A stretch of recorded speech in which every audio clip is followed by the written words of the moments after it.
totally ASMR. Yes, give us some ASMR. Yeah. I'm slowly spooning the beans into my mouth. All right. Hey, Al, it's working on Facebook. So that's one down. YouTube should be What kind of soup is it? right now, and Twitch is still trying, but it's going. It's bean and bacon soup, and I dressed up for the show before pouring the soup into my bowl, and I splashed a little bit on my shirt, like right Says before. all three are online. Oh, Very no. awesome. Andrew, that's why you got to invest in like a real solid, just like a dickie or like one of those lobster bibs. But one of those professional grade ones, you know. Fortunately, my tie covers up the spills. Maybe that's why they invented the tie, so it could just cover up little splotches on your shirt. It was originally titled the Gentleman's Napkin. I actually don't know if you're joking or not. I know, right? So Al, this is the first time I haven't been able to look at the screen and get the countdown timer. So you got to let me know when I got to start doing my intro. You got 36 seconds. Well, 36 seconds, Al.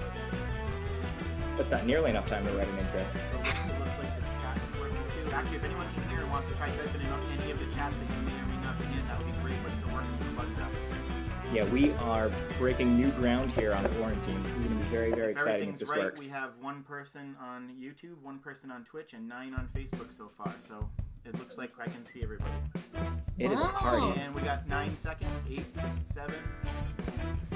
All right, everybody, I hope you're good to go, and everybody's excited and prepped for the first show of 2021. You want to know why? Why? Well, I'll tell you why. Because it's Tuesday night.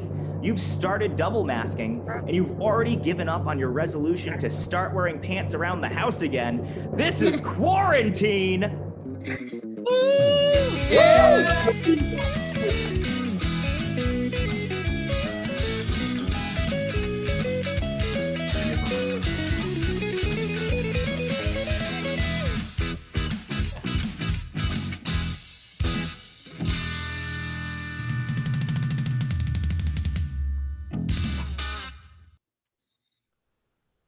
All right, hello, and welcome back, everybody, once again to Quarantine, the game show that is a booster shot for your boredom vaccine. I am your host, Chris Iannucci, so thrilled to be back on the air for the first time in 2021, and my God, do we have an amazing show planned for you today, because tonight, for the first time in quarantine history, not only are we on not only are we on Facebook Live, we are on YouTube and Twitch as well. So if you are watching us for the first time on one of those new platforms, thank you so much for joining us tonight. Welcome. And we are going to move along with what is sure to be an amazing show.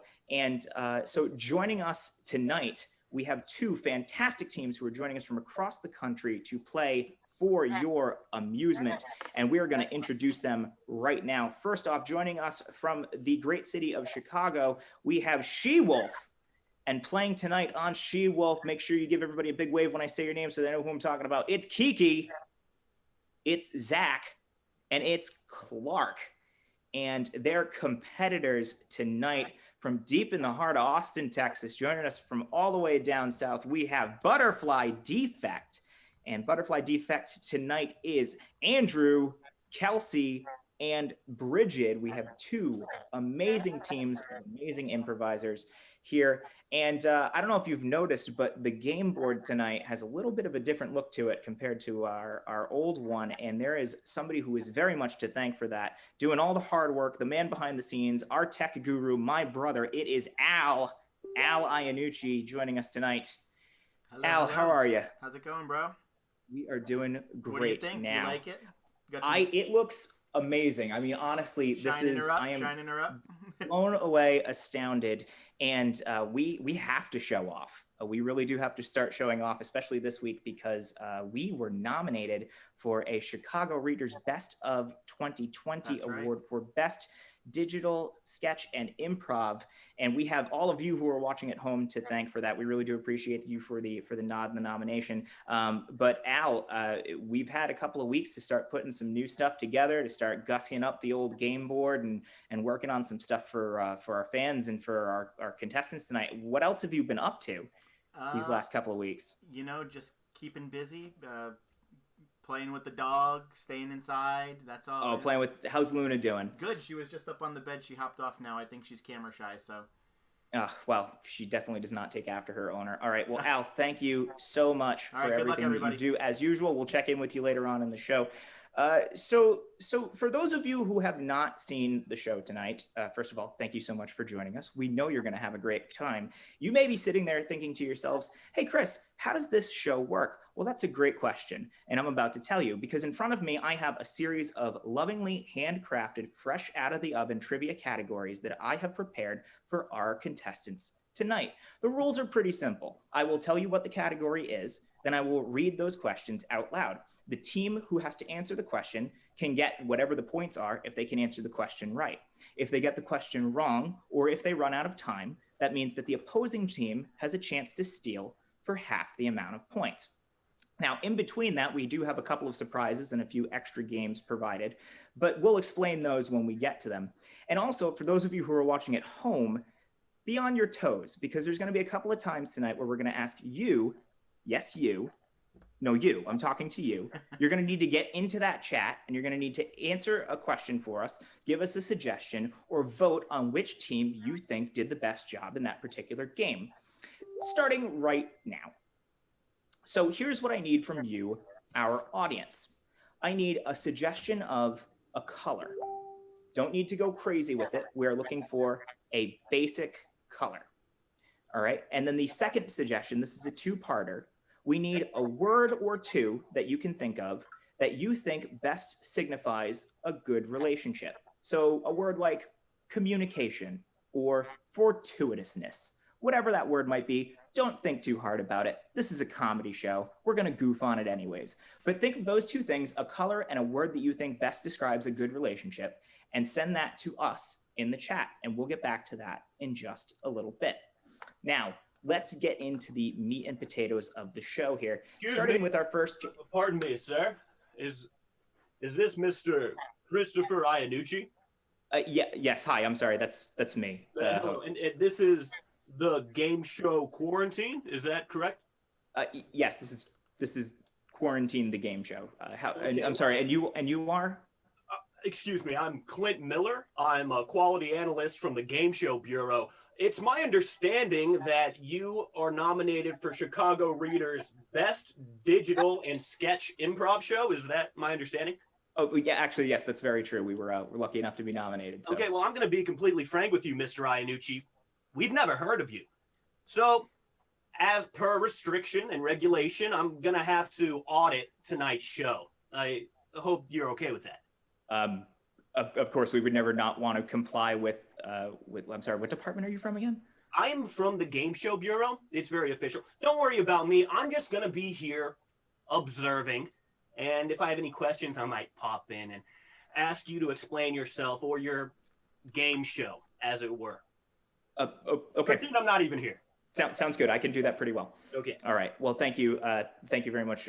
So ignore him. He'll be in the background. I'm sure it won't be much of a nuisance. Anyways, continuing on, this is our first round of trivia and getting into our first category of the evening. I don't know if anybody has brought it to anyone's attention yet, but this month, specifically last week, marked the 1-year anniversary of the first incidence of novel coronavirus arriving here in the United States. Most people probably don't realize it's been a year because it feels like it's been 20. But at the very least, it is somewhat of a milestone that we've been putting up with this pandemic for as long as we have. But rather than dwell on the last year and make us celebrate this year of pandemic that we've had, I thought we would take the time to ask some questions about some other notable but often forgotten events that also happened in January and celebrate a few other anniversaries in a category that I'm calling You Remembered. So these are all questions that have to do with often forgotten anniversaries that also took place this month. So we sanitized and flipped a coin before the game got started. And SheWolf, you are going to be getting the first question of this category. Remember, these questions are worth 100 points. If you get it right, stealing will get you 50. You ready to go? Yes. All right, fantastic. So your first question for 100 points. On January 9th, 2001, Apple CEO and turtleneck aficionado Steve Jobs announced the release of this now ubiquitous software, credited with turning the company's fortunes around. Today, many still claim that it was the most important app ever created. What was the software? Is it our turn? I'm Yeah, sorry, yeah. SheWolf. SheWolf, this is for you. It was And you get- iTunes. Wasn't it iTunes? Yeah, I thought I'm iTunes. saying it's iTunes. Yeah. I think it was iTunes. Is that your final answer? Right? Yeah. Yeah. That sounds I like will- super right to me. Yeah. Final answer is iTunes? Yeah. iTunes is correct for 100 points, putting you on the board. Sorry. I always get a little fluttery when I ask if that's your final answer. You're gonna be confident tonight. Yeah, don't question me. I do too much of that myself. Excellent work, SheWolf. All right, moving over to Butterfly Defect. This is yours for 100 points. Of course, everyone knows this precocious Palomino, who, along with his human sidekick Wilbur, made his sitcom debut in January of 1961 and would entertain audiences until the show's end in 1966. What am I talking about? A horse, of course. But a spirit stallion of the Cimarron, but it's definitely not that. Wilbur the pig from Charlotte's Web? No, that's something else, right? No, Wilbur's definitely a pig. What? Okay. I will No, also say Wilbur's this in is, Charlotte's Web. this is for both teams. If you need me to repeat anything in the question, I can do that for you. Did We you get say a it? confuse. Yeah, one more time. Sure thing. Of course, everyone knows this precocious Palomino, who, along with his human sidekick Wilbur, made his sitcom debut in January of 1961. Oh, Wilbur's a human. What the heck is a palomino? It's a type of horse coat pattern. Oh, it sounds like And I will give you a horse. couple of more seconds, and then I'm going to need an answer from you. What's a good It's like name a for a talking- horse? There was an old show about a talking horse, and I can't remember the name of it. So Okay, I need an answer from you, or I got to call time. Jimmy? Let's go with that. yeah, I like Jimmy. Jimmy sounds talkative. Final Jimmy answer. the horse. Jimmy the horse. Yeah. Jimmy. Unfortunately, that show never existed, so Jimmy the horse is not correct, which means SheWolf, you can get 50 points if you can name the show. Is it Mr. Ed? I don't know. Is it? Is that your final answer? Yeah. Well, don't we only get one answer? Sure. That's final answer. Final answer, Mr. Ed. That is correct for 50 points.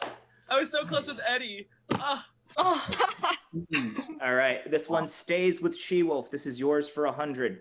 We've got to go back to January 21st, 1981, when the first production of this sports car was released to the public.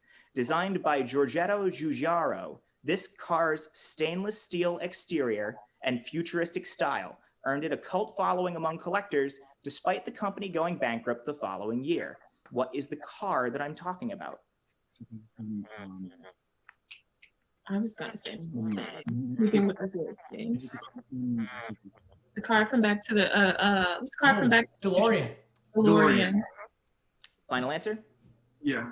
I don't- The DMC DeLorean is correct for 100 points. our head. Nice work. Killing it, SheWolf. All right, Butterfly Defect. Let's see if we can put you on the board. This is yours for 100 points. I didn't get this guy a brohead.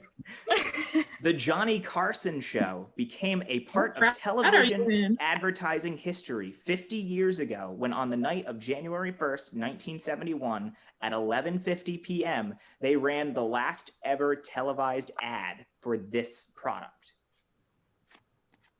I wasn't even alive in 1971. Oh my god. 71? What came out in the 70s? A Slinky? No, 90s. Oh, Wonder maybe it was Bread? like, maybe it was cigarettes or something that is now regulated. I don't know. Ooh, Oh, like they that's a good can't idea. televize it anymore. Yeah. Or like- 11. I will give you a couple more seconds, and then I will Yeah. need an answer from you. I'd be down to go to with cigarettes. Like that's the only thing I can think of. Like, Yeah. you can still do it, but it's not allowed to advertise it anymore. Cigarettes Yeah. sound good. Final answer? Yes. Banned from advertisement on January 2nd, it was the last ad for cigarettes. Oh! Cigarettes is correct for 100 points. On the board, Butterfly Defect. Nicely done. All right, this one goes back over to SheWolf. Your question.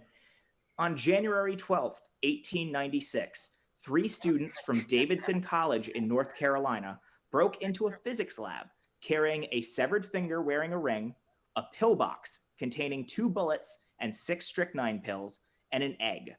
Eager to test out their professor's fancy new equipment, they unwittingly became the first Americans to successfully use this now common technology. What was it that they used with all of those objects? Tinder. What You was said it? Tinder? Yeah. Like the app. Like the app Tinder? Yeah.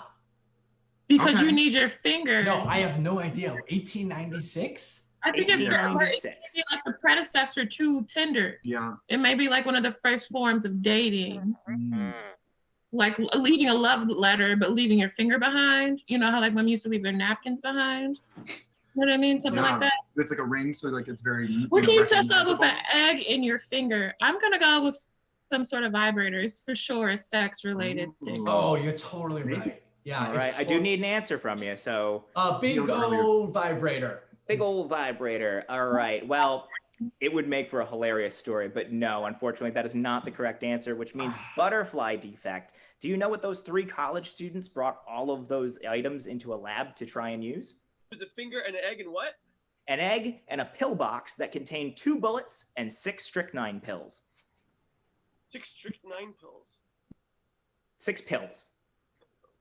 Bullets, pills, an egg, and a ring. I do need an answer from you. Powerpuff Girls were born. Yeah, All right. sugar spice. Sorry, guys, I got to call time on that one.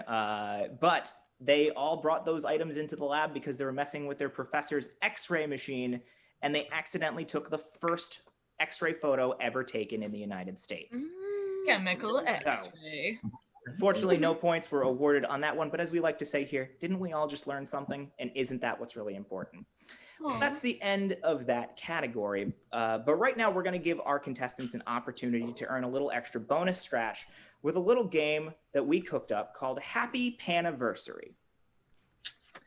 And here's how this works. Now, as we said, this month marks the 1-year anniversary of the novel coronavirus here in the United States. And frankly, I would be surprised if our contestants didn't remember to get our audience a little something to celebrate the occasion.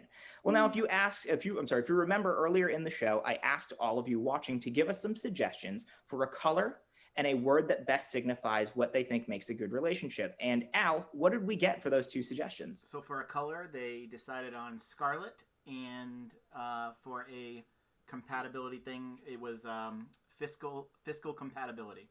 Fiscal compatibility. Yep. Always important in a relationship. So here's what I need our contestants to do. Pay attention because you're going to have to do this pretty quickly. We're going to put 60 seconds on our game board. When I say go, you're going to have to leave your computer and you're going to have to find something in your near vicinity that contains the color scarlet, let's say red for sake of argument. Find something that has the color red in it. And that is going to be your paniversary gift that you are going to present to our audience. And when you come back, you're going to need to give in 5 seconds or less a very impassioned explanation as to why the item that you've brought us best exemplifies fiscal responsibility. Now, remember, you're all improvisers, so don't be afraid to bullshit this one. So we're going to put the game clock up, Al, whenever it's ready. Good to go, Chris. And we are going to say 3, 2, 1, go get me a paniversary gift. And Al, I sent you a paniversary gift. I don't know if you got it yet. It hasn't. Andrew's already got it. Andrew, you got to run and grab something, buddy. It can't be your pants. That's a cop out. I don't write these rules so you can cheat with them. Also, no, Chris, I have not gotten my paniversary gift yet. You didn't get your pan. Oh, okay. Well, you got to keep one eye on the post because whatever's inside of it does need to be fed. Gotcha. And also, you need to make sure that you don't put it in direct sunlight. Perfect. And we know what there's a whole list of instructions that They're are in the attached box, to it. though? So It's in the box, though? Okay. in the box, just be careful when you open it because it's probably going to want to jump out. Perfect. We're at 20 seconds, just so you know. 20 seconds left on the board. All right, we got Zach's back, Kelsey's back, Clark's back. We're missing Kiki, Bridget, and Andrew, who thought he could get away with his red pants. Can't give away your pants, Andrew. Where are we at? Gosh. Come on, Andrew. Bridget's back. 5 seconds. And 5, 4, 3, 2, 1. That is time. Everybody made it in. Andrew just under the wire. So as I said before, we're going to go one by one really quickly, 5 seconds, 10 seconds. Give the audience a description of what you have in your hands and tell the audience who this gift is for, why your gift best shows fiscal compatibility. Ready? Let's start with Andrew because you were the last one back. Andrew, what do you got for us? All right, baby. I know you want a man who knows how to use money and knows how to use his muscles. And that's why I have this stretchable exercise elastic string. And you know what? We don't need to spend money on a gym. We can just sit in the living room, look into each other's eyes lovingly, and do some leg stretches. I love it. Fantastic. All right, let's move over to Kiki. Kiki, give us your Paniversary gift. Okay, so my Paniversary gift is this Dell laptop. Ooh. Yes, it is broken, and it is at least 10 years old. This is fiscally responsible because, you know, me and you, my dear boo, we don't need to pay for your electricity. We've got all that just between the two of us. I love it, Kiki. Well spoken. All right. If it ain't broke, don't fix it, right? All right, Kelsey, let's go over to you. What's your Paniversary gift for everyone? My gift is this beautiful rose. Oh, traditionalist. I love it. Yeah, and yeah, it's fiscally responsible because we budgeted for flowers this month. Fantastic. Always good to have a relationship budget. All right, let's go over to Zach. Let's see what you got for us. Amazing. So my gift, my dear, is this reusable Urban Outfitters bag that is from the factory store. So not only are we saving money because the clothes were discounted heavily, we don't have to pay Chicago bag tax, honey. So we're saving money left and right. I am just so honored that you went all the way to the factory store to get that too. That's a lot of effort. All right, let's see, over to Bridget. Bridget, what'd you get for us? So I know you and I have been talking a lot about responsibility, self-control. That's why I thought you would enjoy this measuring cup so you can get control of your habits that we talked about. Thank you. All right, well, you know what? It's always good to set limits. So, great job, Bridget. Let's see what Clark's got for us. Clark, what'd you get us? Hey, Ooh. I got you a magnet, a tea magnet, because I put up the ComEd bill on the fridge because I paid people's gas 3 months ago and I know you haven't caught up. Very nice. All right, Clark, getting a little edgy there, and I like it. It's got some tenacity, some ferocity. All right, well, those are 6 fantastic Paniversary gifts. But you know what, audience? You're only going to get to choose one, and here's why. Because you're going to vote in our chat for which team you thought gave you the best Paniversary gift. Was it SheWolf or was it Butterfly Defect? Get those fingers moving. Type one of the 2 teams that you think did the best job on this challenge into the chat, and we're going to tally those up. The team that gets the most votes is going to earn their score an extra 300 smackers on it. So this is not a little thing. Make sure you get in there and you vote for your favorite team. And in the meantime, we're going to move on. We're about to get into round... Mr. Iannucci? Yeah, I'm sorry, Clint? Yeah, that'd be correct. Clint Miller. I thought the last segment was very interesting, having the contestants leave the show. Not something we typically see. Well, thank you. I appreciate that. Yeah. You're streaming to YouTube and Twitch, but no Periscope tonight? No, we wanted to broaden ourselves a little bit, but we thought if we watered ourselves down a little too much, it would be, you know, not as effective. That's so I don't. And one last quick question: are you drinking alcohol during your own show tonight? I mean, it's my usual Scotch and Robitussin. I do it every show. Okay, well, this is all very interesting. Please proceed. I'm not even here. If you don't mind, we're going to carry on. We have much show to cover. Okay, well, thank you, Mr. Miller. All right, so we're about to get into round 2. But before we do that, we actually have a little something for the folks at home. And now it's a new year, and you've already seen our new game board.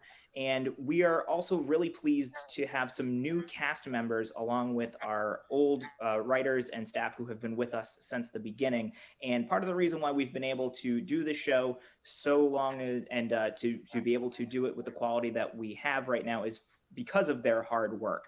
And so we wanted to take a moment right now to introduce to you, the audience at home, the cast and writers of Quarantine the Game Show. So please have a look.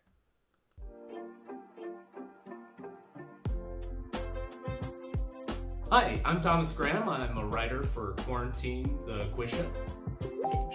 The game show. Hello. Hi, I'm Tommy Spears. I don't know if we've met before. My name is Maddie, and I am a... Are we doing first and last name? Hi, I'm Nick Marino, and I am the accountant. No? My name is Rebecca Schramm. I guess technically I'm a writer, but I don't write them. Oh, God. You know, I do everything. I give my heart and soul all the time for the show. Probably first and last name. I did it. Yeah. I'm the business analyst. No, I'm HR. No? Hi, my name is Stephen Dion. I am a writer and performer for Quarantine the Game Show. And I'm originally from the sweet little state of Rhode Island, as a large majority of the people... Well, that's not true. I'm the hype man, the muscle, backup dancer. Wait, am I the fall guy? My name is Maddie Fick, and I am a writer for Quarantine the Game Show. Hi, my name is Bryn Olson. I am a writer and performer for Quarantine the Game Show. But mostly I write sketch. I guess you could say I'm a content creator. Do we have to say that? No, I'm just a white girl. Look, I don't know what I do here, okay? I don't think anybody knows what they do here.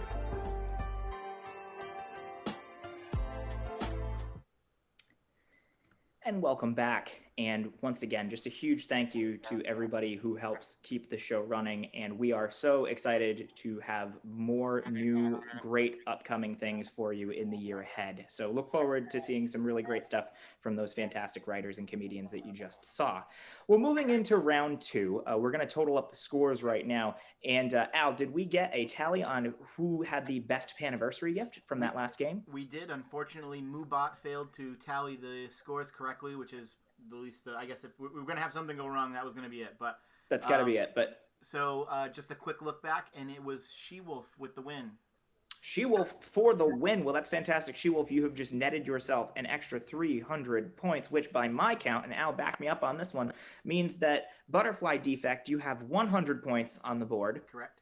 And then that puts SheWolf in the lead right now with 550 points. Yep. Now, seems like there's a gap there, but starting with round two, all of our questions are worth 200 points. Stealing gets you 100. There is still plenty of game to go. So there is definitely plenty of room to catch up, which leads us to our next game. Now, obviously, we have had a lot of news happen since the year started, and we're only on week 3, right?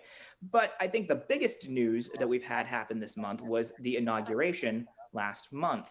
And I think it's safe to say that with all of the tumult and all of the political upheaval that has happened in the last couple of weeks, on Inauguration Day, Americans on both sides of the aisle finally got the opportunity to come together and realize that there is only one person in this country who can unite us as a nation. And his name is Bernard R. Sanders. Seen here, apparently about to yell at the kids across the street to get off his lawn. Now, obviously, anybody who's been anywhere near a phone screen lately has seen the eruption of Bernie memes that have hit the airwaves. And so we thought we here at Quarantine would capitalize on some of that flow. But we're not just any meme factory here. We are Quarantine. We are a high-class, legitimate-ass game show, and we aren't going to do any basic memes like anybody could find anywhere on the internet. So for our next game, we decided to create some of our own using Al's fantastic Photoshop ability and my ability to ask Al to do things for me in a game that we're calling Burning Man. So here's how this game works. This is for each individual contestant. We have 6 different pieces of fine artwork that we have personally touched up ourselves here in our Quarantine laboratory. And now every single one of them, you might notice there's a little something extra to just make it look a little bit different from the norm. But don't be distracted by it, because your job is to tell me the artist who painted the original version of that painting. So here's how this is going to work. You're going to see the painting in Al's screen. You'll be able to see him on your Zoom window. So I'm not looking for the title of the painting. I am looking for the artist who painted the picture. I'll give each painting to an individual. If you can answer it without any help, that's great. You'll get 100 points. If you're not sure of the answer and you think you need some help from your other teammates, you can ask them to give the answer as well, and you can debate it, but you'll only get 50 points. So you each get a picture, 100 points if you know the answer right off the bat. If you need some help, you only get 50. Make sense to everybody? Yes. Okay, great. So we're going to start this one off with Kelsey. Kelsey, here's your painting. Can you tell me who painted this delightful portrait of an old man sitting on a bridge? The Scream featuring Bernie Sanders. Yeah, Edward Monk painted that bad boy. Edvard Munch is correct for 100 points. Butterfly Defect, nicely done. This next one, we're going over to Zach. Let's give you this one. Zach, here is your painting.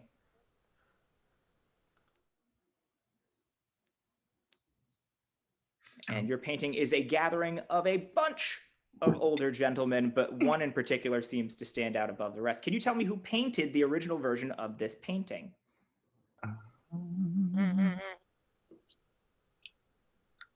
Somebody from Les Mis. And remember, if you don't know the answer and you think Clark or Kiki might be able to help you out, you can ask them.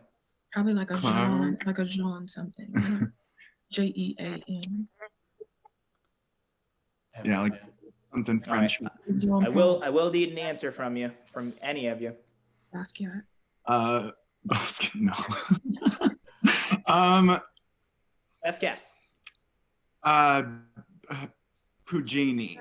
I think that's Puccini is unfortunately not correct. That is the Night Watch by Rembrandt van Rijn. Rembrandt painted that one, so no points awarded. All right, let's move over to Andrew. Andrew, you ready for your painting? Yes, sir. Let's see what we got for Andrew here. Oh, Andrew, I've seen this one live without. This one is yours. Oh gosh. Andrew, I know it if you don't. And he thinks he knows it, but do my teammates know? Do y'all know if I ask you? Should I ask for help? Yeah, I know it. Yeah, I'll ask for help. It's George Seurat.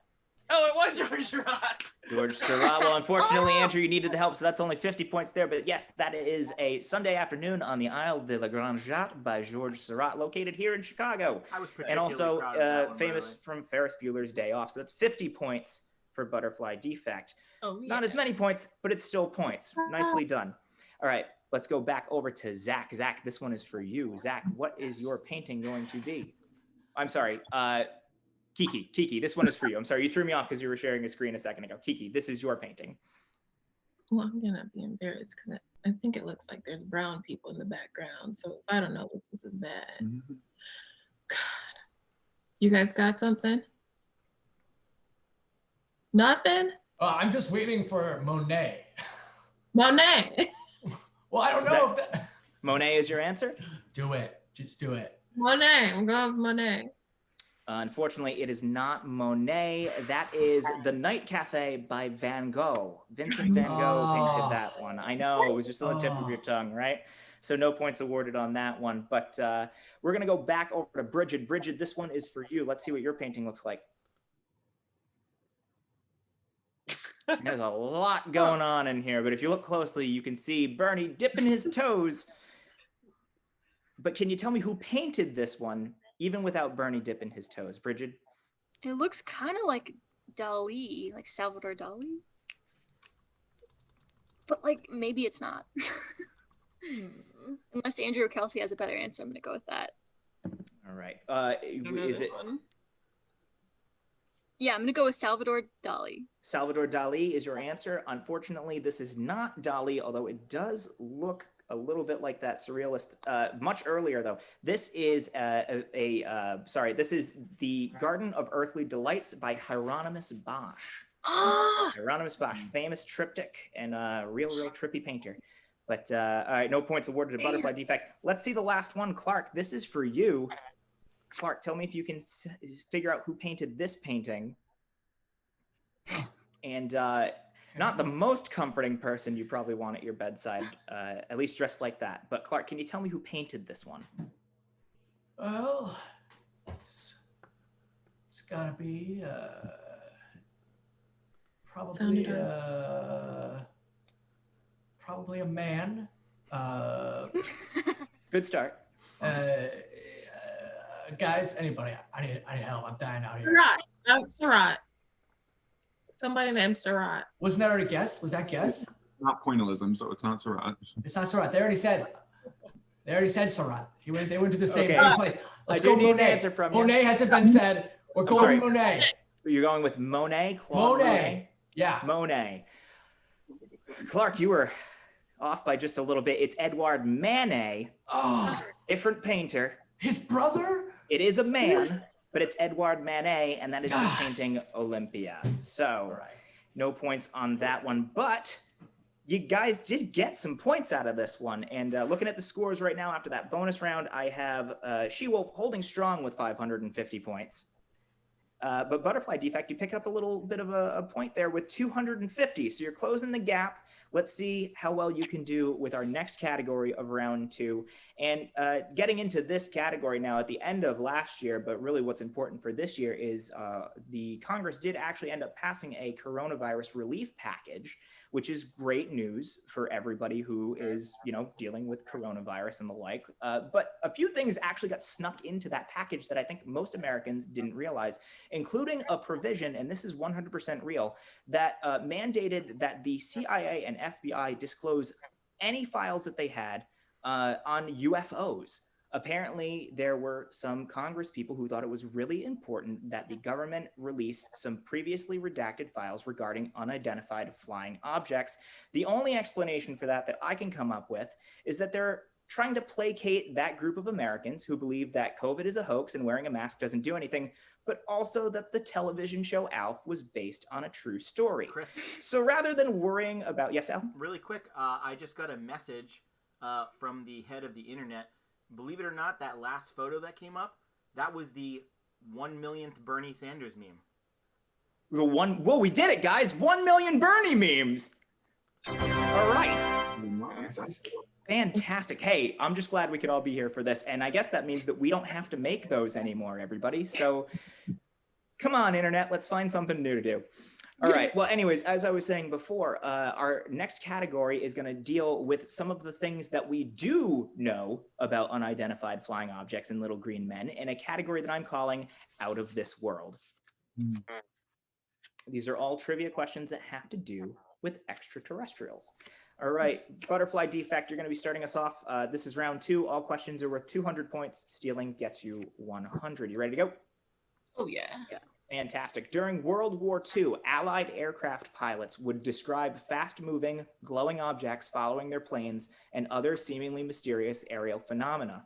While in the skies over both the European and Pacific theaters, eventually, these unidentified flying objects would be given this nickname. Like hoagie or something like that. Like, oh, we got a hoagie. I'm trying to remember every action movie I've ever seen. Hoagie's like a sandwich, isn't it? It could be. Yeah. But it could also be something from World War II times. Look at that hoagie over there. Look at that BLT in the sky. Look at that BB&J flying by. We got a BB&J on the radar. Oh no. I don't know what's on my tail, but it's making me hungry. This one All looks right. Maybe it's bogey. It like rhymes with hoagie. Should we go bogey? Ooh. Yeah, sure. Bogey. Bogey. Final answer? Yes. I am sorry, Butterfly Defect. Bogey is not the correct answer, which means SheWolf. Do you know what the Allies called UFOs back in World War II? Do you think they just call them UFOs? Maybe that's where it came from. Is it a trick question? What? Is it just UFOs? You think it's just UFOs? We'll need an answer from you. That sounds. Well, hoagie would be something I'd like. Go with either one. I feel like UFO might be. I mean, it could be a trick question. I think this Chris guy is trying to trick us. Yeah, I don't trust him. He's with the FBI. Yeah, that tie is a little big. Something. Yeah. Whoa, hey, now look, you can say what you want about me, but leave the wardrobe alone. So final answer from you. I need.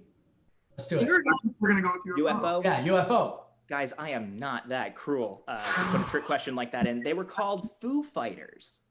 Foo Fighters. That's a band. And that's where the band got the name from. No way. Yes, Okay. Foo Fighters. Look it up. Okay. All right. To say Foo Fighters. Foo Fighters. This one stays with SheWolf. This is your question for 200 points.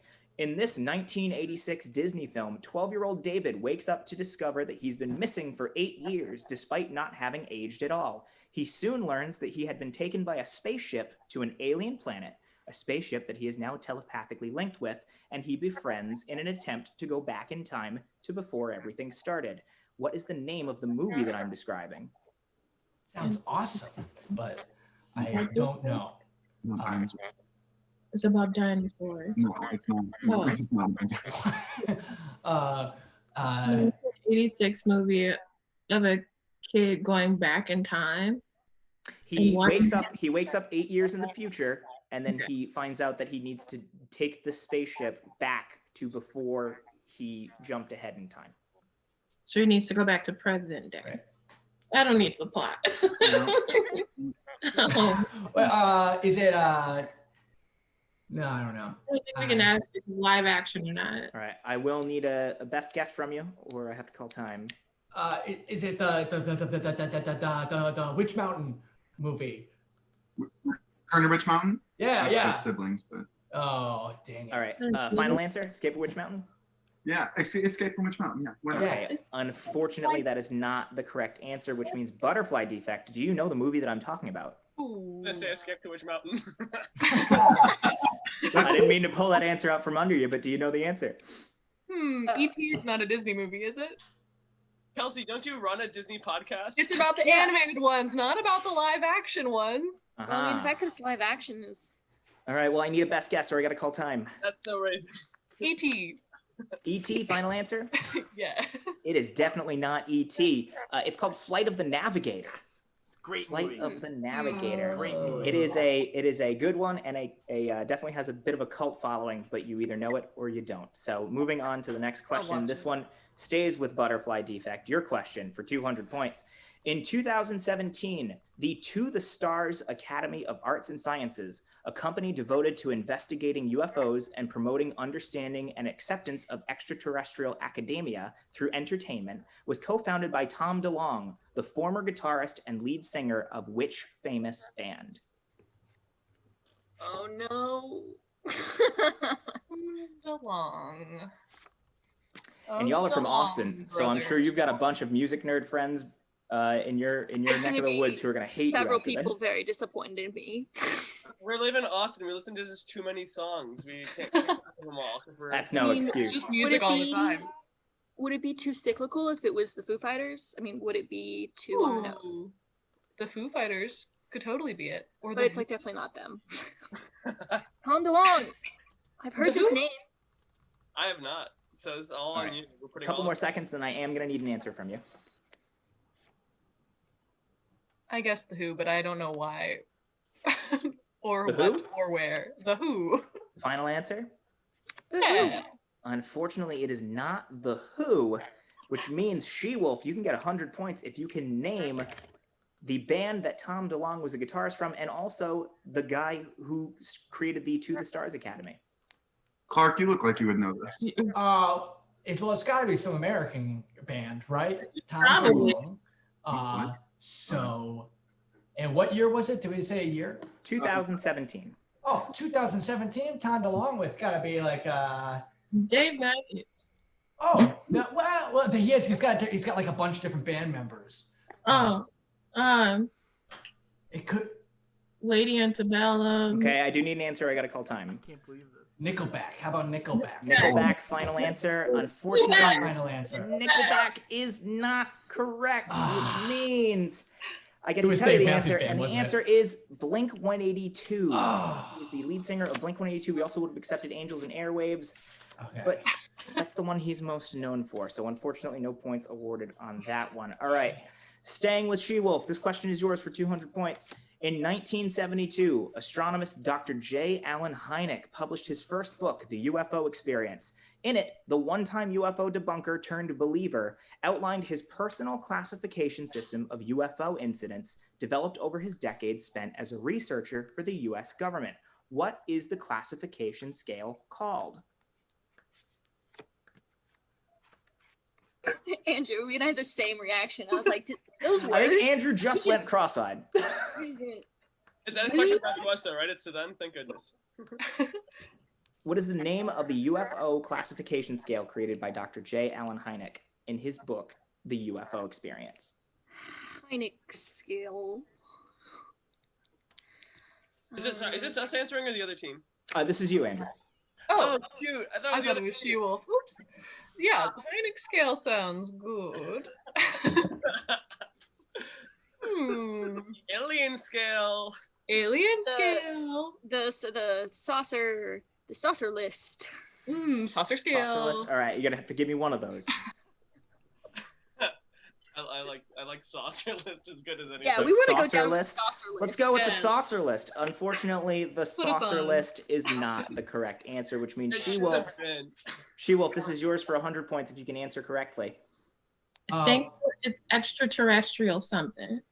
All right, wait. What was the extraterrestrial? What else? What other words apply? There was like a name of the town that they found the first UFO in.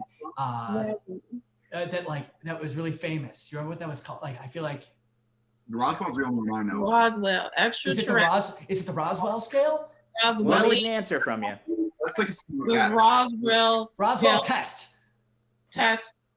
Extraterrestrial. Boom. Okay, I'm gonna just call time there because that is not even remotely close. That's pretty good. It is the Close Encounters scale, made famous by the film Close Encounters of the Third Kind. So Also, this was close.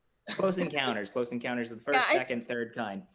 Well, anyways, we learned something about aliens, and there's still one question left to go, and this one is actually staying with SheWolf. This is yours for 200 if you can get it correctly.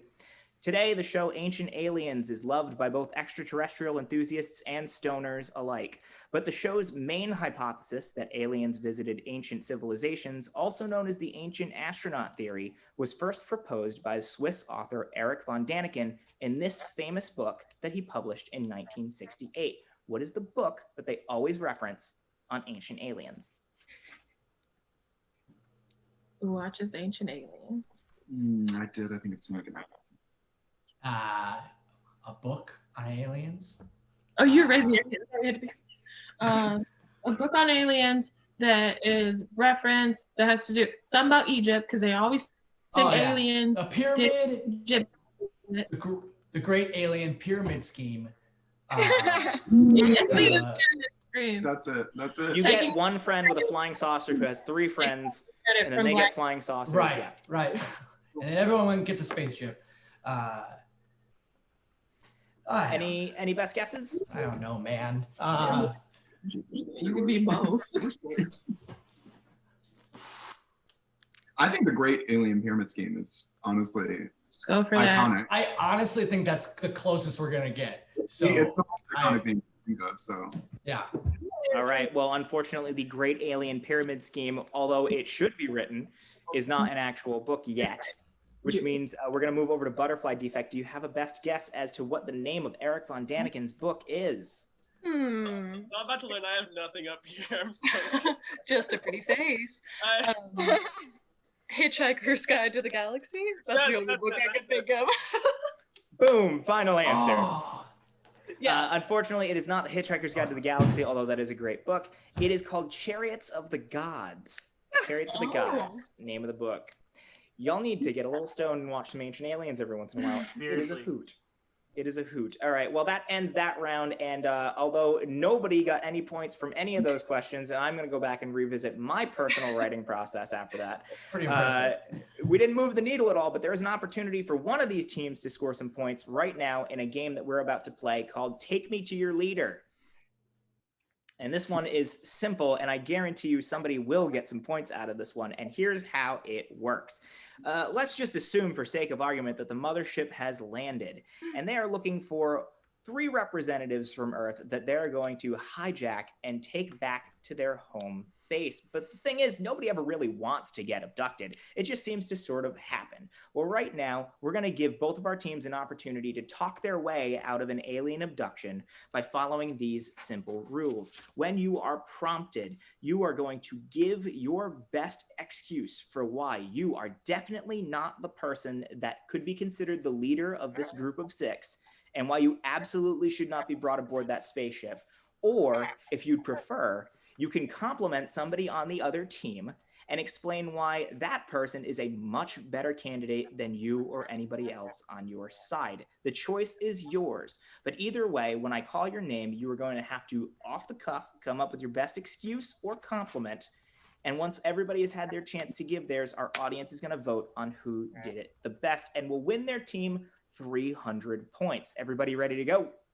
Sure. All right, great. Let's start with Kiki. Kiki, what are you going to tell the mothership? I don't know what's going on. I'm really just following, and I wasn't expecting to go first. So if you want somebody with information, take anybody else. Okay, that is a fair enough answer. All right, let's see, Andrew. Andrew, what are you going to say to the little green men? Well, listen, I'm going to tell you, little green man, what I just told everyone here. There's not really enough up here. There's nothing up here. You're not gonna get much. You should go with Zach Padika over there, though. Look at him. He looks like a movie star. He looks like David from Schitt's Creek. Like, you want some of that, right? Like, let's go. Come on. Fantastic answer. Well, Zach, do you have a rebuttal to that wonderful compliment that Andrew just gave you? Well, first of all, I've been doing David longer than David, but I am really annoyed. First of all, I demand attention when it's wholly inconvenient, and I want to be left alone when anyone else would like to be around me. And I love to just belch uncontrollably. So it would just not be a very, like, it just wouldn't be fun for anyone. I just feel like you want someone fun, right? That's the whole point. Yeah. All very, very compelling examples. All right, Kelsey, what do you have to say? Well, I'm clearly not the leader here, and I'm not gonna name names, but a human leader is normally somebody wearing a tie, so you got a couple of options there. All right, That's well, all don't throw I'm me gonna under say. the bus, Kelsey. All That's right. all I'm gonna say. All right. Well, anyways, let's see what Clark has to say. Clark, what's your excuse? Yeah, I'm going to jump on the tie thing. Andrew Steyer looks great. Looks great. Honestly, I didn't even pay attention to what you guys were saying because I was looking at Andrew Steyer. And I will guarantee he is wearing dress pants, even though he knows he does not have to. I guarantee it. All right. Well, that is a very good compliment. And also, Andrew, you're not helping. You're not helping your cause right now. He's All the right. leader. And last but absolutely not least, Bridget, what are you going to tell those little green men as to why they should or shouldn't take you? I mean, if you're looking for the leader, you definitely shouldn't go with the person who's drinking out of a coffee cup at 7:51 p.m. I'm just saying, couldn't possibly be me. Fair enough. Simple enough. Easy to understand. All right. Well, that's enough excuses for me anyways, but let's ask our audience, because right now it is your job to jump in the chat and you're going to vote for the team that you think should be left behind here on Earth and keep an extra 300 points to their score. So please jump in the chat, vote for either SheWolf or Butterfly Defect. Who do you think had the best excuses for why they should be left alone? And we're going to monitor those and we're going to come up with a tally and we'll give you some score totals in just a little bit. But first, we're going to take a break and show you an ad from one of our lovely sponsors. Please enjoy.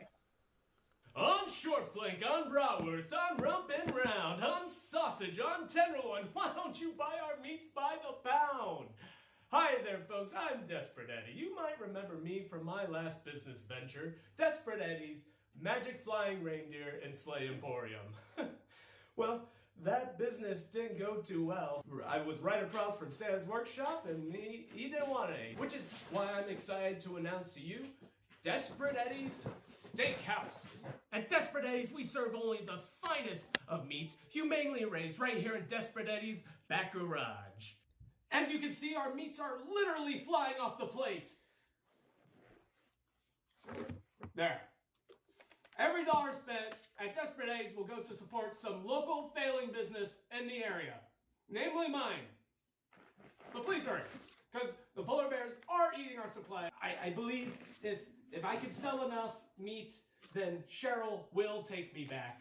So why don't you come on down and make this Eddie a little less desperate. Now you too have a friend in the meats business. Desperate Eddie's, just across the street from Santa's workshop.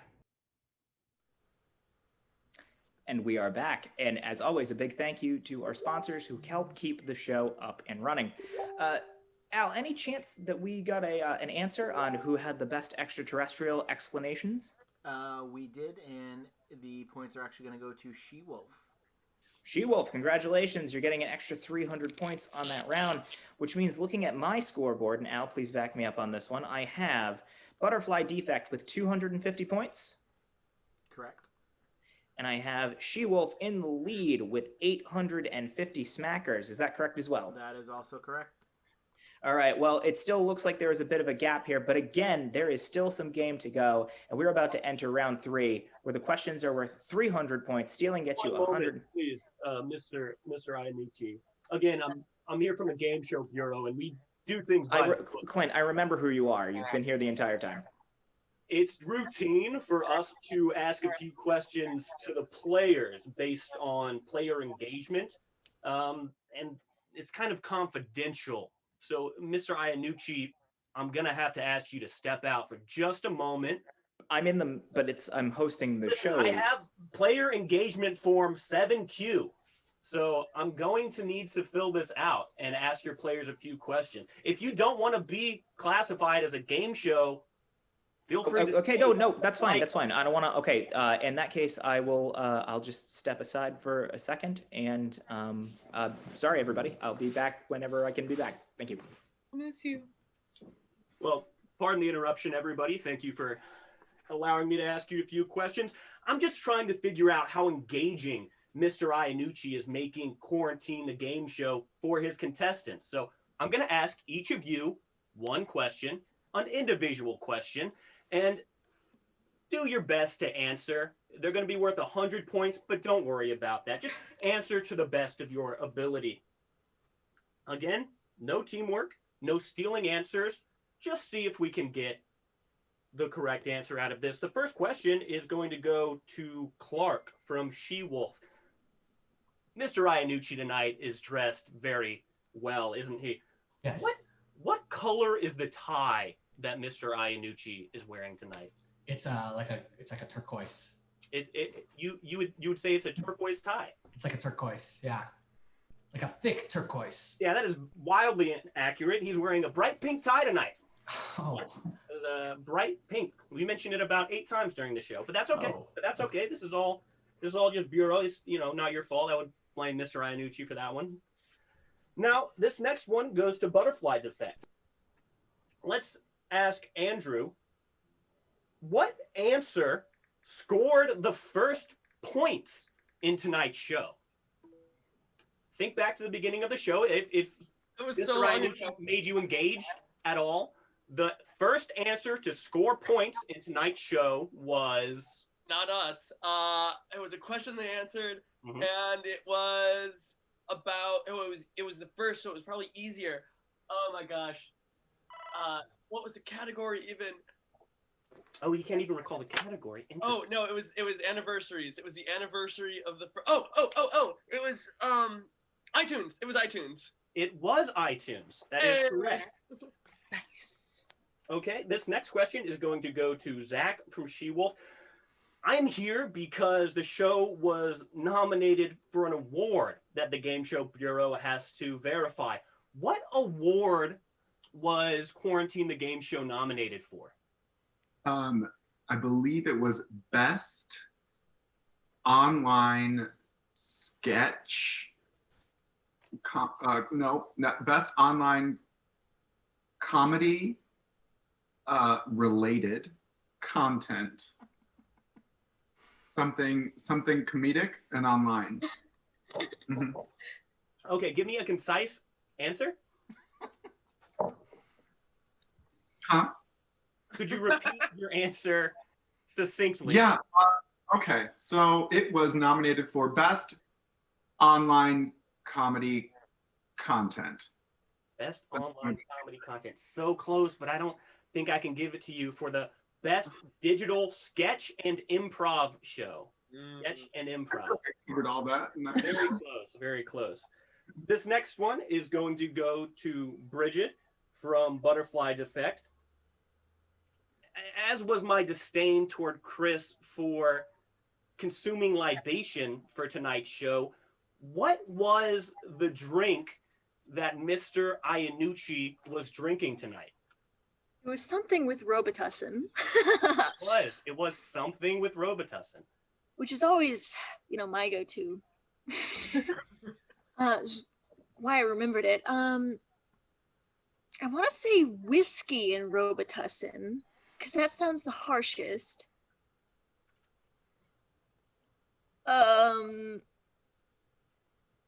Whiskey.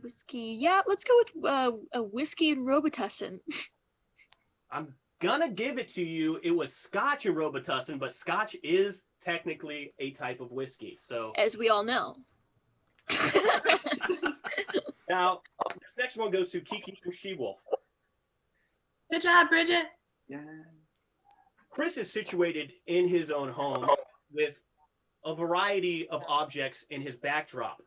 Other than the quarantine sign, name one item that is visible in the background behind Mr. Iannucci.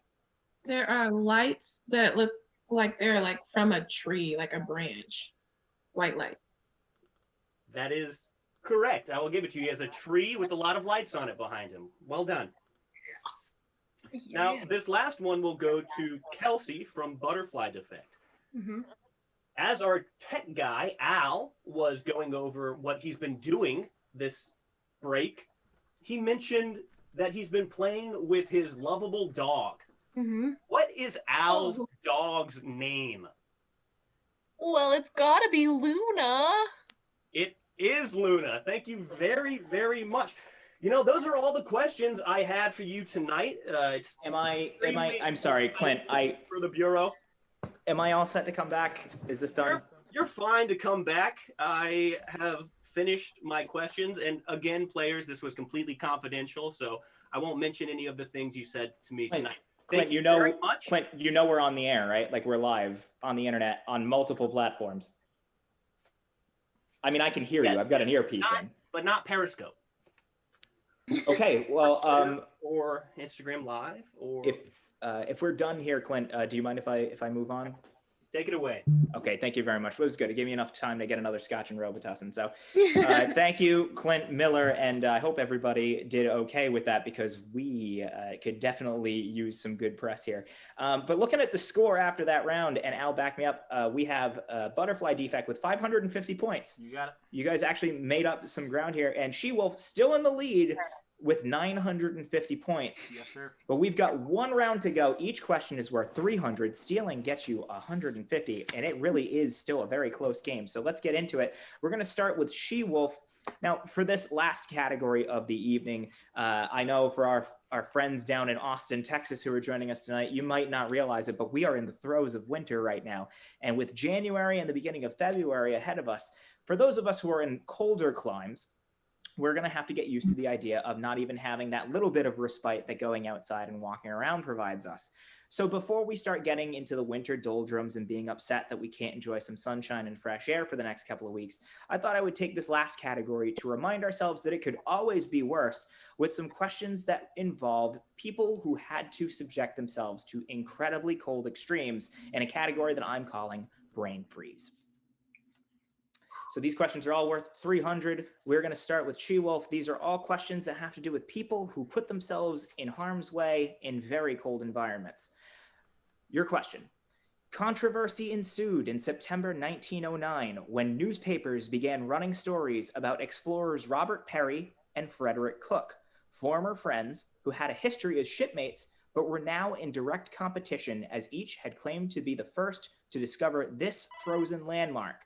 They were announced announced to the scientific community within a week of each other.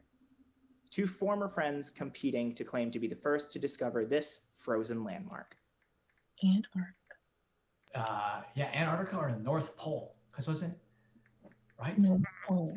North I Pole. thought, I thought that there's like some story about a bunch of crewmates that were crossing. But they were like crossing like under South America, and then it froze over, and they had to like escape.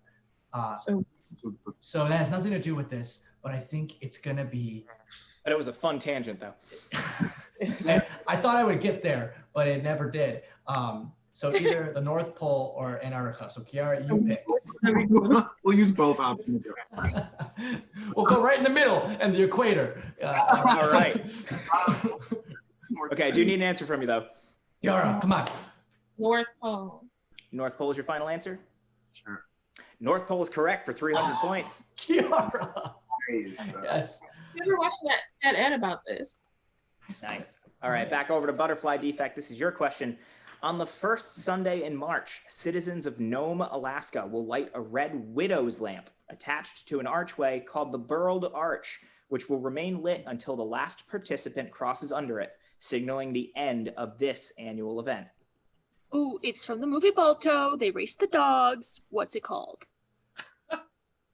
I'm the one that asked the questions here, Bridget.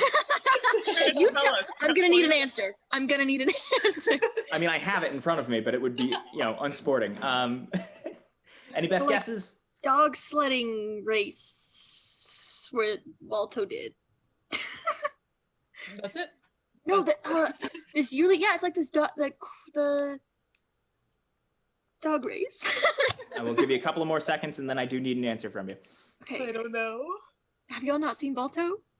No, I've never heard of it. This one's all you, Bridget. Tragic. Statue in Okay, New York. I need an answer. I gotta call time. The Inter-Alaskan dog husky sledding for medicine for the children race. You seem to know everything about this race except the actual name of it, Bridget. I'm sorry, that is not correct, which means SheWolf, you get 150 points if you can name the event that I'm talking about. It's the Iditarod. Final answer? Final answer. It is the Iditarod for 150 points. What? All right. Maxine Balto. Balto was a good movie. Bridget, I am sorry. You knew everything about that except what the thing is Balto called. 1. Balto 2. All right. This one stays with SheWolf. SheWolf, this is your question for 300 points. The average temperature for the summit of Mount Everest in summertime is -2 degrees Fahrenheit. But that didn't stop this explorer, who along with his Sherpa guide, became the first climbers to have reached the peak on May 29th, 1953. Who was the first to summit Everest? Big Eric. Big Eric? No, I don't know. I Just a dude named Eric. Big guy named Eric. Big guy. I mean, there was a little Eric in the town next door, so. I mean, they called him Big Eric because he had big dreams. There you go. He lived up to that. Exactly. You literally lived up to. Let's go with Little Eric. No, it definitely wasn't Little Eric. It definitely wasn't Little Eric. Little Eric, final answer? No, Big Eric. Big Eric. It wasn't Little Eric. Big Eric. Big Eric. Final answer. Big Eric. Last name. Leaf. Leaf. Big Eric Leaf. Big Eric Leaf is your final answer.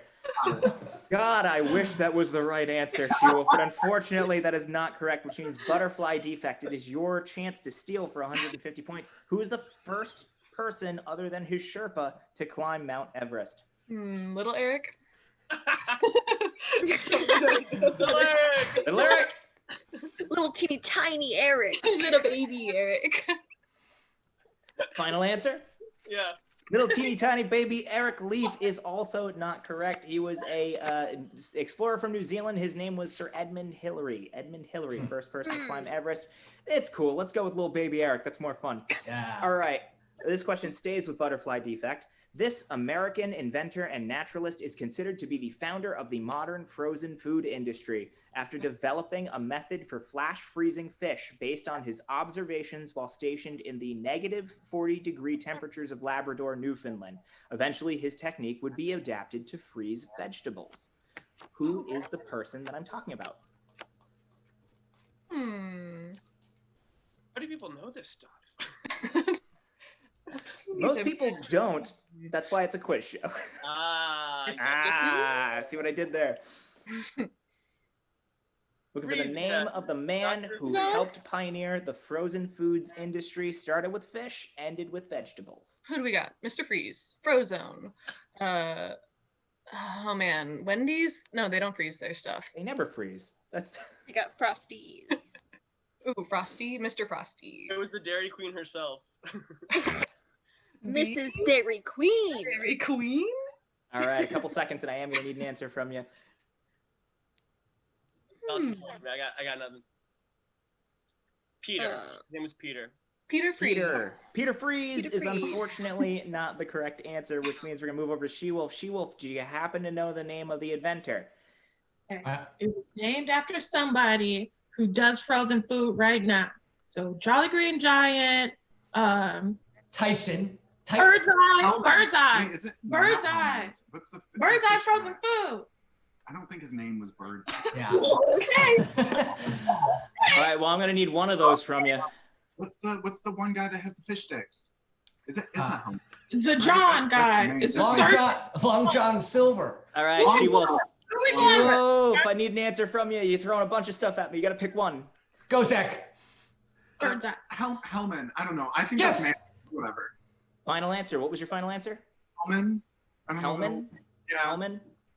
That's it. You owe That's all I me. got. You owe me I am so sorry, Zach, that you were within arm shot of Kiki right now because his name was Clarence Birdseye. Clarence. No Birdseye. way. No way. I'm dead. I'm leaving the game. Actual man. Don't leave just yet, Zach. Don't leave just yet because I'm clearly not. I don't belong here. Oh man. We have bags of Bird's Eye vegetables in our freezer right now. Oh my gosh. Giants and vegetables. Oh man. Who's the smarty thing? No, I'm so sorry. Who's a genius? All right. Hey, we got one last question to go in the category, and then we can just shift this show over to watching Kiki and Zach and their house drama because I definitely want to see where this goes afterwards. But for right now, we got one question left of the category, and here it is. And this is staying with SheWolf, yours for 300 points. This Anglo-Irish explorer led 3 separate expeditions on behalf of the British government to reach the South Pole, the last of which resulted in his ship being trapped in ice and his crew stranded in excruciating conditions for 2 years before being rescued. What was the name of the man behind the expedition? Clark, It's I ours. see it in your Do you know brain. it? It's in the tip of my tongue. I know it. It's like So the right name. It's it's like Iris. Roswell, or it's like Griswold. yeah. It's like something like that. You know, something like an English teacher. This is on you. I feel like I did my job. I did a mini job.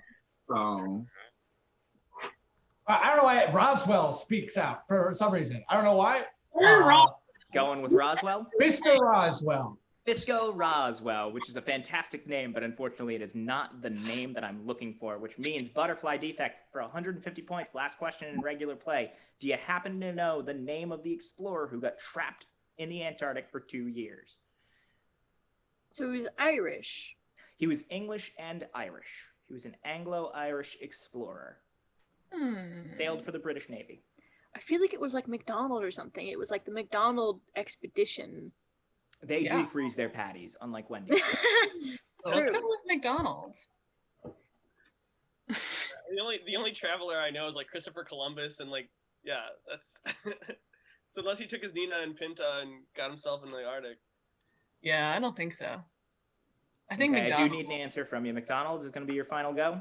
Yeah, Mr. McDonald. Unfortunately, Mr. McDonald did not travel to Antarctica. His name was Ernest Shackleton. Ernest Shackleton does kind of sound like an English teacher. So, Clark, I could see where your brain went with that. But that is the last question of round 3. And looking at the scores right now, I have Butterfly Defect with 550 points, holding strong. And in the lead, I have SheWolf with 1,400 points. Now, SheWolf is in the lead, and it is the end of round 3, but it is not technically the end of the game because we still have one more thing to do, and it's a little thing that we like to call the final round. Here's how this works. All right, now, Butterfly Defect, you are down, but you are not out. You have one last chance to save your skins and earn enough points to take back the lead. Now, in front of me, I have 3 different questions. These are all very hard questions, but some of them are harder than others. There's a 500, a 750, and a 1,000-point question. Now, because of your point total, you will have to answer the hardest question, the 1,000-point question, in order to get enough points to take back the lead. Should you pull this off, which has happened, I should point that out, you will take the lead, and at which point, SheWolf, you will have to choose from one of the remaining 2 questions to take back your lead and win the game. Does this make sense to everybody? Yes. All right. So get ready, Butterfly Defect, because you're about to answer the hardest question in the game.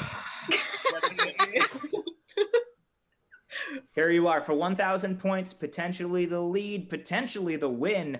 Let's do this.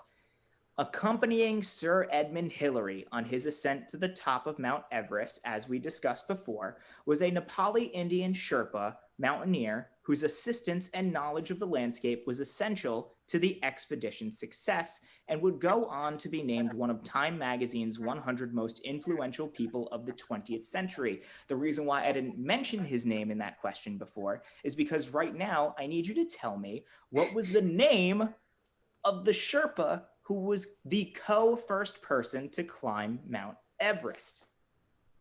All right, let's try and use Kiki's deductive reasoning skills here. What do we know? We know 20th century. We know Sherpa, which is... Nepali. What? He's Nepalese. Nepalese.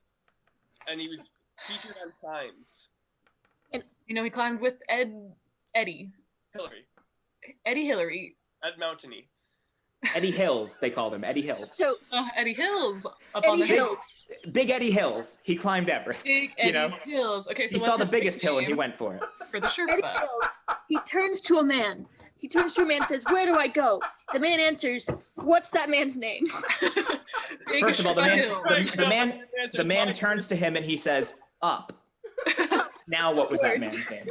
Only go up. Oh, Elevation Jones. No,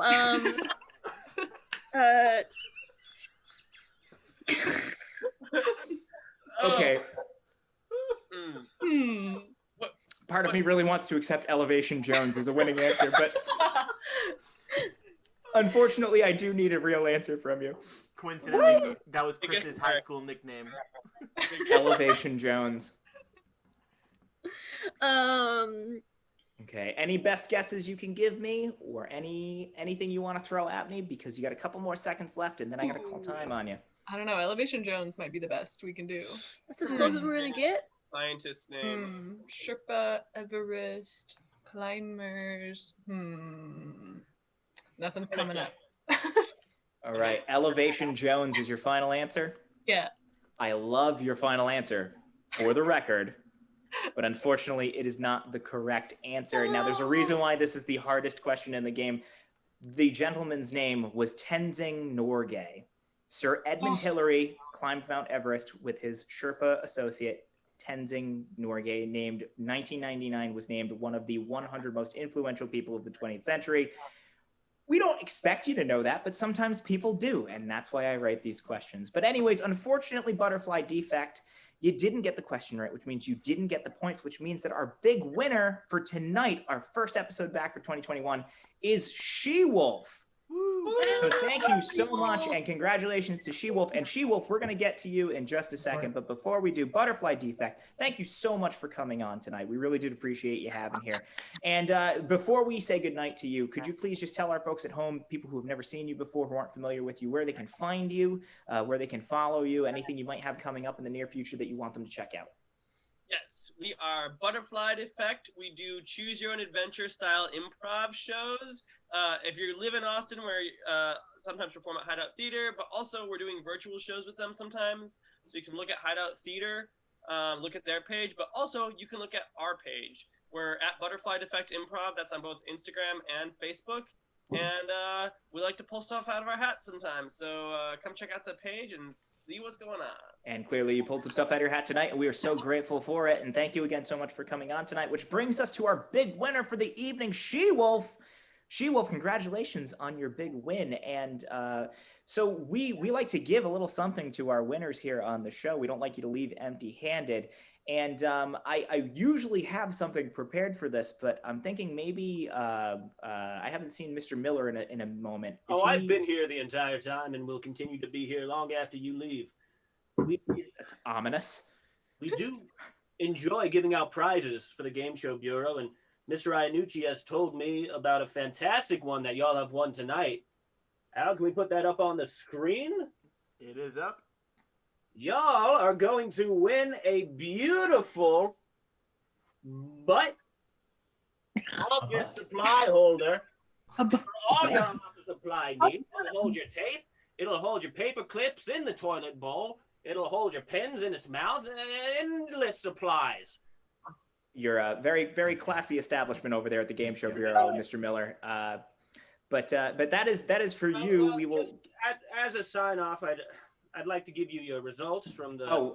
Yeah, for sure. Thank you. How do we do? The Game Show Bureau does technically now recognize Quarantine the Game Show as a game show and will continue its contention for the best digital and sketch improv show from the Chicago Reader. So congratulations, Mr. Iannucci. Thank you very much, Mr. Miller. We really appreciate you being here, and don't get too many paper cuts with those forms. So thank you so much. All right, well, SheWolf, that prize is yours. We will get that to you as soon as we can, and we will discuss that after the show. But in the meantime, where can our viewers find you? Is there anything you have coming up down the pike, anywhere they can follow you? Yeah, so we collaborated on a sketch that we're producing.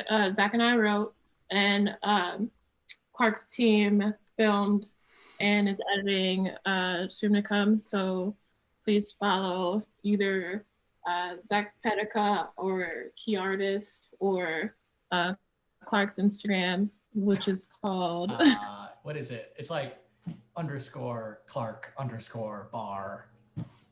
Or just find us on Facebook as you can. Yeah. We'll add it to the website. Yeah, and whenever you guys get that up and running, let us know, and we'll be sure to share it along to our viewers. So thank you so much again for coming on tonight. Congratulations on the win. Enjoy the prize. But that's going to do it for us tonight here on Quarantine. From all of us here, we'd like to say thank you so much for joining us for a brand new season. We're excited to have some new stuff coming up for you. We got new teams, new cast members, new sketches, new everything. And more importantly, Al is not just our tech guru, he's our official webmaster. He's just designed a brand new website for the game show, www.quarantinethegameshow.com, where you can find old episodes, old sketches, upcoming events, and basically links to all of our social media, so I don't have to plug them now. It's all in one convenient spot. Go there, learn everything you need to know about the show. And also, very importantly, if you haven't yet, please find us on Chicago Reader's website and vote for us for the best digital sketch and improv for their best of 2020. That's the Chicago Reader. We have links to that on all of our social media. So we really do appreciate the nomination, and the voting ends on February 8th. So if you saw our show tonight for the first time and you liked what you saw and you would like to help support us, please follow us, check out our website and vote for us for a best of 2020. And we're going to leave it at that, but we will be back next Tuesday night with a brand new show, brand new teams, and all new games on Quarantine the Game Show. So until then, as we like to say every week, stay safe, stay sane, and take care of each other. Thank you all so much, and have a fantastic night.